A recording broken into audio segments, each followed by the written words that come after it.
rented it out. Hello? Anyone there?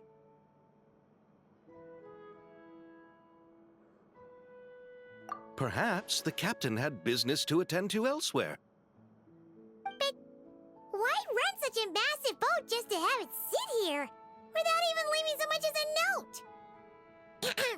Let's try again. Anyone there? Hello? Seriously? Right now? What is it gonna take to get some decent sleep around here? Is a nap too much to ask for? Sorry, the aquarium's closed for the... Huh?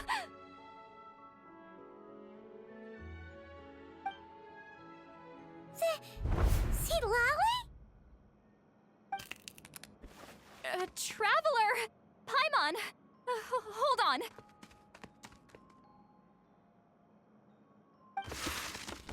Oh, this is just great! How am I gonna go out dressed like this? What happened to my regular clothes?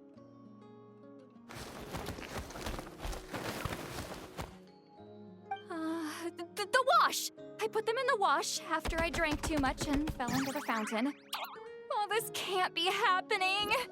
Am I seriously gonna go out like this? Think we might have caught her at a bad time.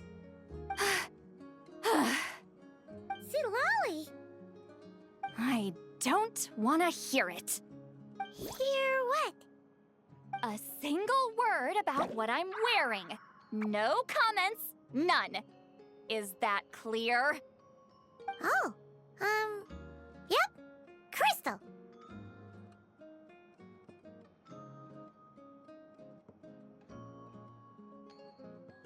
Huh? You think so? No, wait, I told you not to say anything!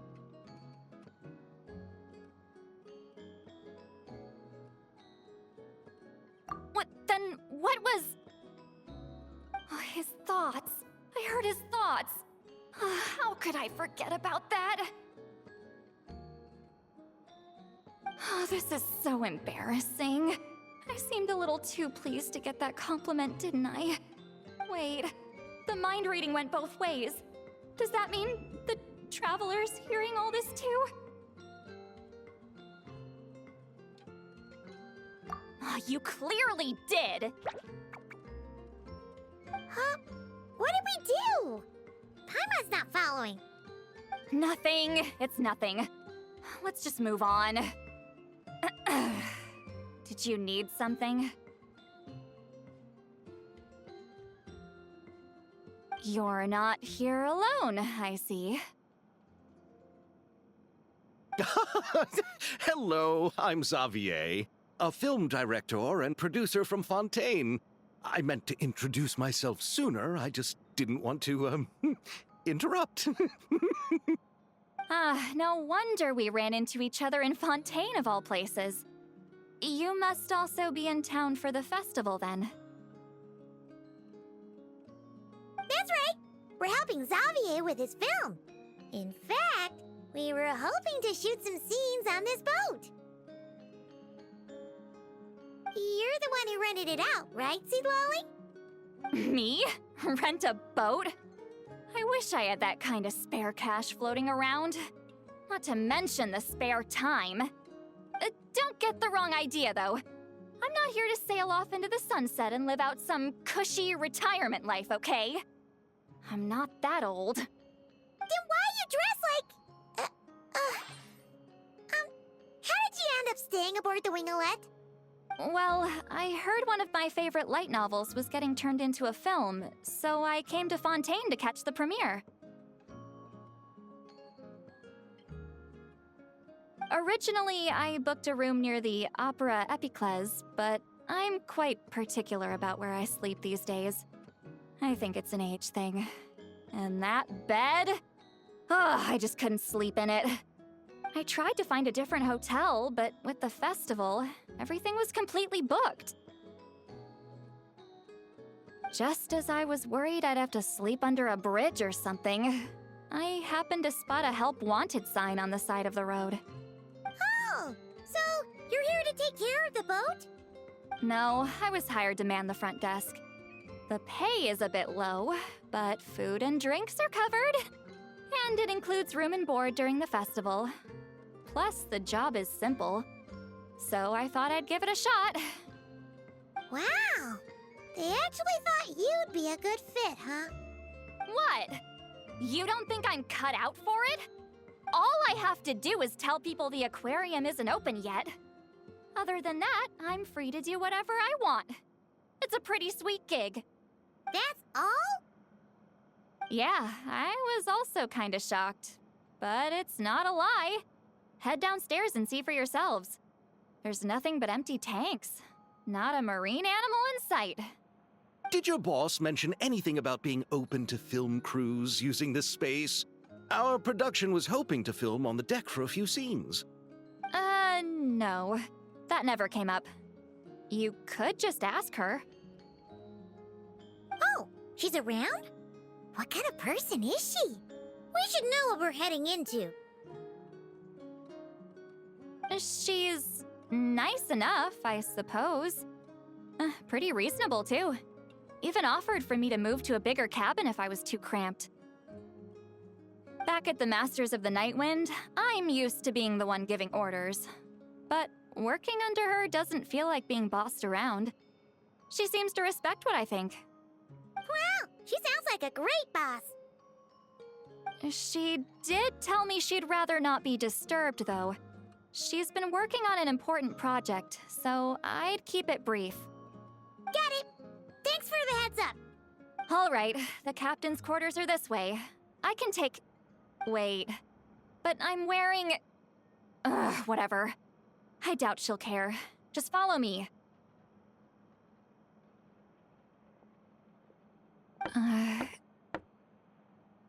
Miss Guillotin?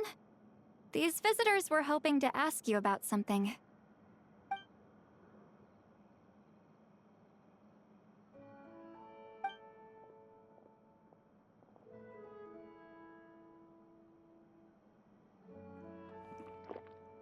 I thought I said to limit the interruptions.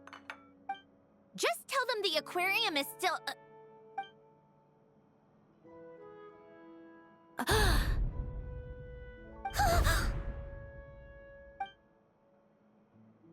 Sandrone?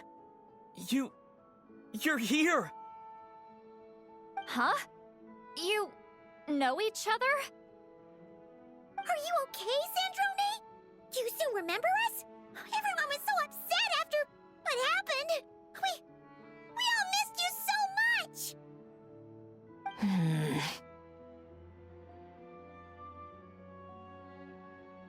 Miss Seat Lolly, why don't you escort this gentleman to the reception area for a cup of tea? I have something to discuss with these two in private. Ah, I see. Right this way, Mr. Xavier.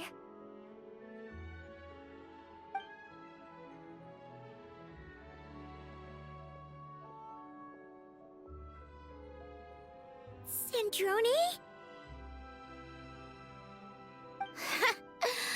I really can't go anywhere without running into you two, can I? Are you okay? During the battle, your core... it was... Destroyed by that bastard Dottore. That's right. But as you can see, I'm fine now. No major issues. Or at least, there shouldn't be. Oh, what a relief! Why didn't you tell us sooner? Or come back to see your friends? Now that I have the chance, I just want to say... Thank you for saving me. Huh? Ugh, don't get the wrong idea. I only saved you so we could complete that formula and defeat Dottore once and for all. Even if he did crawl back from the grave to make us all miserable again. That doesn't matter. You're still a hero. All right. But it wasn't just me. All I did was lend my brilliant mind to the cause and take care of one part of the plan. Although, I'm not denying it would have fallen apart without me. You got that right. You're amazing. But how did you go from you know... From a lifeless pile of scrap to looking like this? Well, my mom was trying to put it a bit more gently, but... yeah. Where do I even start?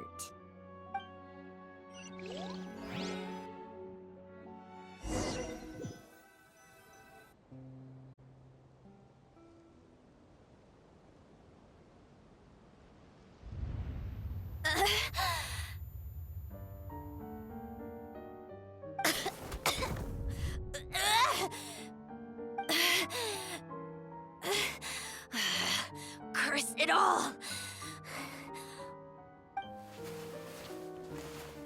Where am I?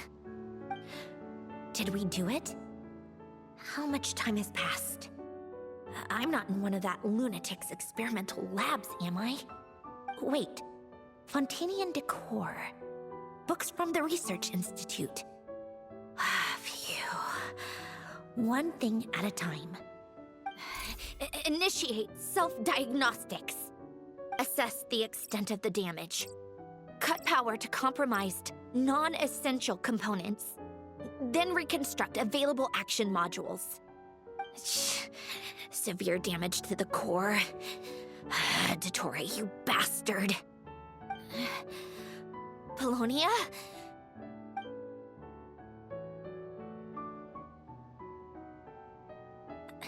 Polonia, wake up! Activate!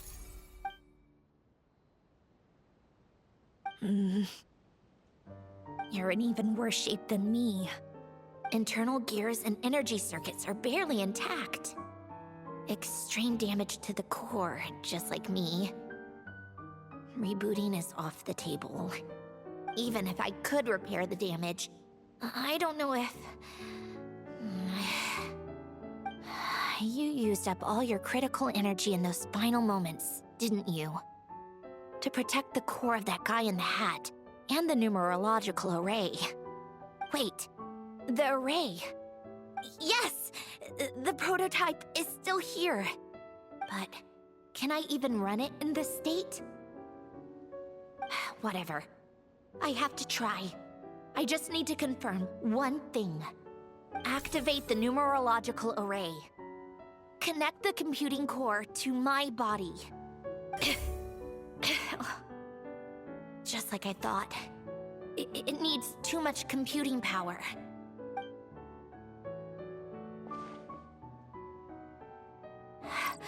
Cut off power supply to all functions except the thinking module.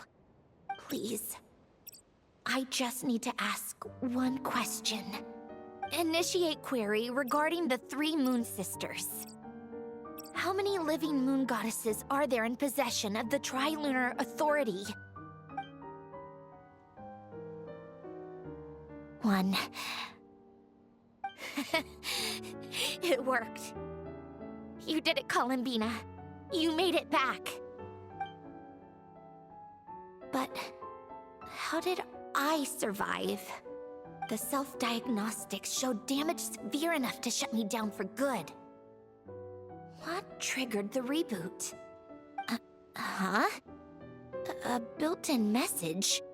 Only visible after a core reboot. The final gift. Alen! Were you the one who gave me the second chance? But why now? What activated it? What is that? A vision? Wait, no. It's a stellar linchpin?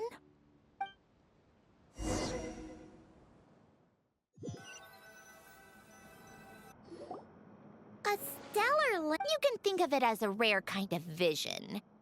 As for what causes one to manifest, well, that's still unknown. But in Snezhnaya, Or enough for Tui's research, at least. It's believed to have some connection to the third descender. The third descender?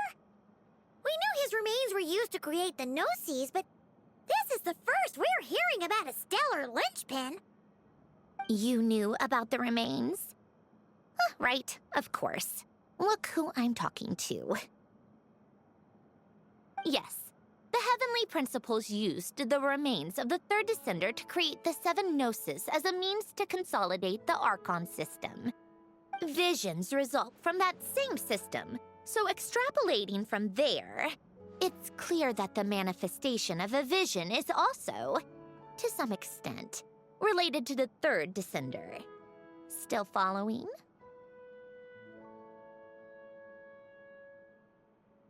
For those that wield them, visions serve as a means to channel elemental power.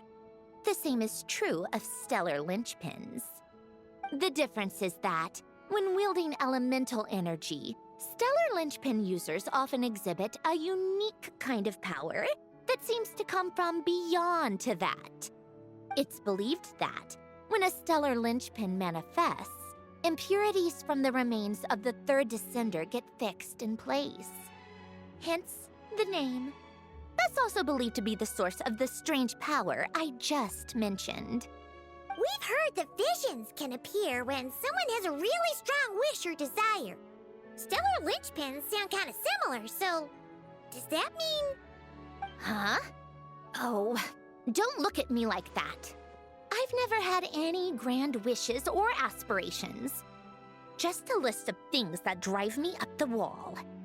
So if you're asking why this thing appeared, I have no clue. All I know is that without it, the gift Elen left me, this built-in second chance, never would have triggered. The damage to my core was too severe. But thanks to the stellar linchpin's manifestation, it did trigger. And after my core rebooted, I was able to repair the damage to my body. I also managed to import the numerological array, along with some of Polonia's surviving algorithms, into this form. Wait, does that mean Polonia is... Yes. Unfortunately, Polonia is... beyond repair. Oh, we're so sorry to hear that. But you also mentioned something about a final gift? Yes. Elen often spoke to me about wishes and desires when he was alive. I suppose he thought there might come a day when I wished for something, and was willing to sacrifice my own life to fulfill it. So he left me a chance to start over.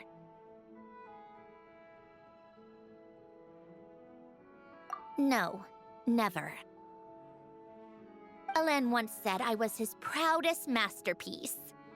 That might sound boastful coming from me, but it's also an undeniable fact. After Elen died, I started studying how Polonia and I worked. Polonia is essentially a computational machine, so it wasn't difficult to figure out the mechanical principles there. But when it came to my own structure, that's when Elen, the Lord Artificer's true greatness, struck me once again. I attempted to imitate it when I created Catherine, but in the end, she turned out to be nothing more than a superficial replica. What? But his creations go. Catherine is super impressive. We were shocked when we first found out she was a puppet. No, she's nothing compared to what Elen was able to create. Some of the mechanical principles of my own core are still a complete mystery to me. Keeping that gift hidden wasn't even a challenge for him. Just a shame I had to waste it on fighting Dottore. I just couldn't stand the thought of him coming out on top. If you put it that way, the world owes me a whole lot then, doesn't it? Wait, but all this still doesn't explain what you're doing here.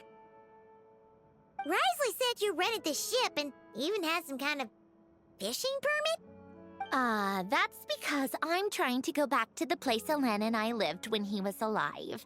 My former home, I suppose you could say. The second chance wasn't the only part of the gift.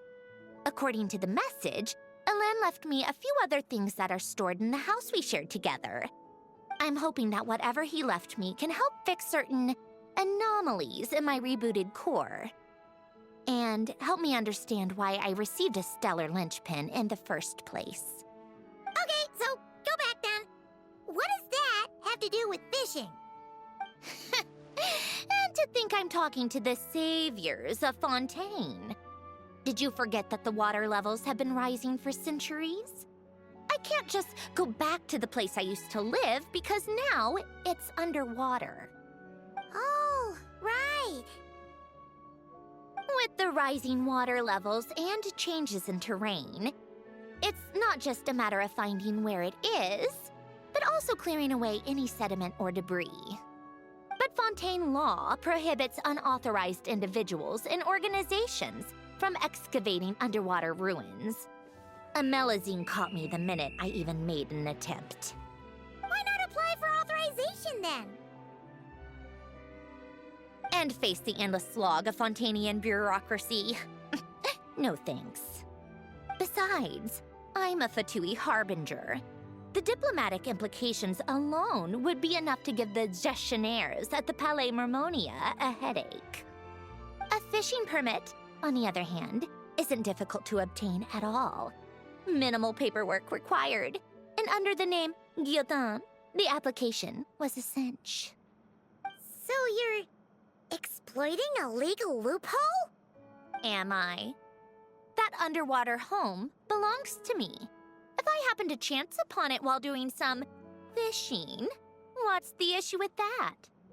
Of course, I do have to catch some fish to put in the aquarium, just in case the gestionnaires come to check up on things. That's also the reason I hired someone to man the front desk. Huh? But isn't that kind of a waste? He went to all the trouble of getting a business license and rented out this giant ship. Just for show? If you want to run an aquarium that bad, be my guest. Use the facilities however you want. I'm certainly not going to stop you. All I want is to go back home and see what other gifts Alain wanted me to inherit. Hold on. Enough about me.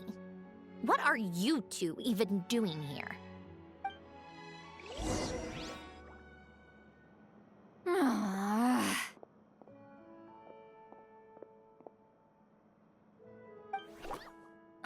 Seriously? They've been in there forever. The reaction when they saw each other was strange, to say the least. They're lucky I was nice enough to leave the room and give them some space. Back in the Masters of the Nightwind, I'm the one who gets to kick people out. I just want to know what they're talking about. Should I cast a little eavesdropping spell? Oh, no, what am I thinking? I'm Granny Eastley, the great shaman of the Masters of the Nightwind. I can't do something like that. This is just ridiculous. Making me wait out here for so long? Where's their respect for their elders? Oh, here they are. Were you back there arguing or something? What took you so long?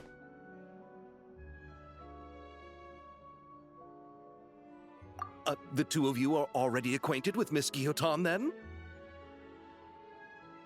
Oh, yep. But don't worry. We got everything sorted. Sanjurne agreed to let us shoot on the ship, but it has to be when she's not here. When she's not here? That's right. You'll excuse me if I didn't exactly ask for this little reunion.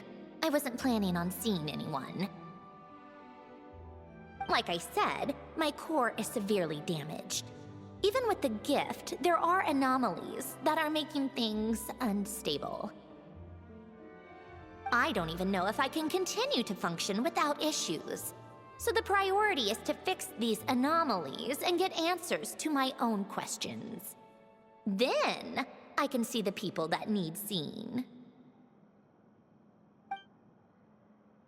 Anyway, just let Sandrone know when you plan to film Xavier, and she'll, steer clear.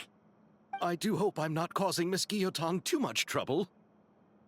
No, profile for her own, complicated reasons. She doesn't want anyone else to know she's here.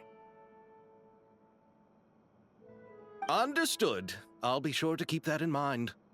Oh, and see Lale? Huh?